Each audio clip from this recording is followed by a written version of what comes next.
Bonjour à tous, nous sommes à bord du train qui relie Béziers dans l'Hérault à Neussargues dans le Cantal. Cette ligne emblématique du Massif central, longue de 277 km, traverse du sud au nord le parc des Grands Causses. Alors que le train demeure un enjeu plus que jamais ancré dans le présent, mais surtout dans le futur, je vous propose de découvrir l'histoire tortueuse des chemins de fer, mais aussi ses défis contemporains.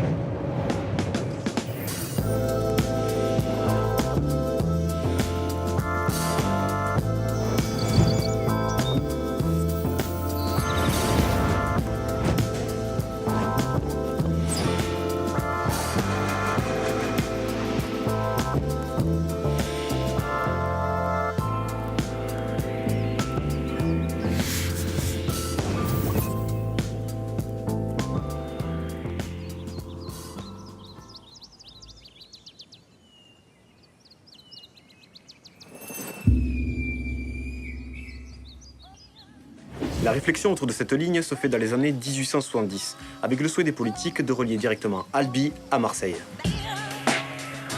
Plusieurs tracés se font concurrence et en 1885, c'est finalement celui qui traverse le Larzac qui est choisi via l'Hospitalier du Larzac et Sauquières. Les travaux se sont étalés sur 11 ans, avec notamment 37 tunnels à creuser et 14 viaducs à construire. Malgré tous ces efforts, la ligne ne fut pas un succès. Peu de voyageurs, un tonnage de marchandises insuffisant et difficultés économiques liées à la Grande Guerre. La ligne fut fermée aux voyageurs en 1939, puis progressivement aux marchandises jusque dans les années 70, à l'exception de certaines portions utilisées par les militaires.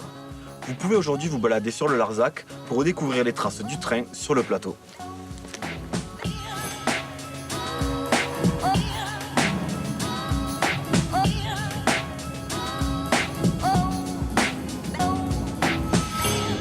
Parlons maintenant de la portion ouest, celle reliant Saint-Juéry, tout proche d'Albi, à Saint-Affrique.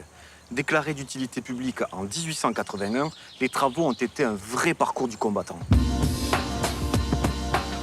La Compagnie du Midi, titulaire de la concession, a volontairement laissé traîner les choses et les travaux se sont échelonnés sur des décennies. En 1941, la ligne est déclassée alors que les rails n'ont jamais été posés. Malgré les 63 millions de francs de l'époque dépensés, la construction n'aura pas été vaine puisque le tracé a été remplacé par une route. Appelée affectueusement route des tunnels par les gens du pays, elle en compte tout de même 17. Son parcours est aussi celui de 3 rivières importantes du sud Aveyron, la Sorgue, le Dourdou et bien sûr le Tarn.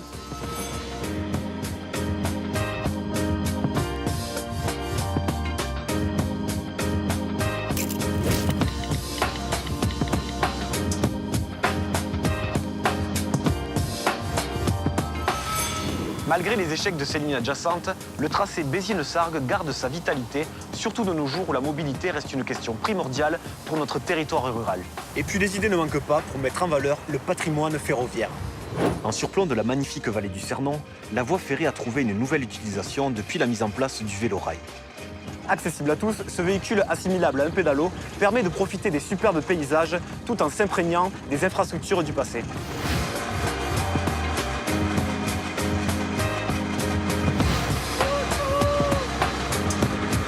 Enfin, juste en face de la cité templière de Sainte-Eulalie-de-Cernon, les plus intrépides peuvent jouer à se faire peur en tentant l'expérience du saut à l'élastique.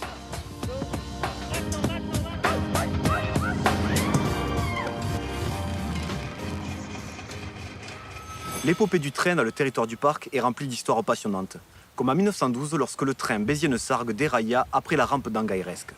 150 000 litres de vin rouge de l'Hérault se déversèrent pour la plus grande joie des habitants des hameaux alentours qui ne dessous leur repas de plusieurs jours.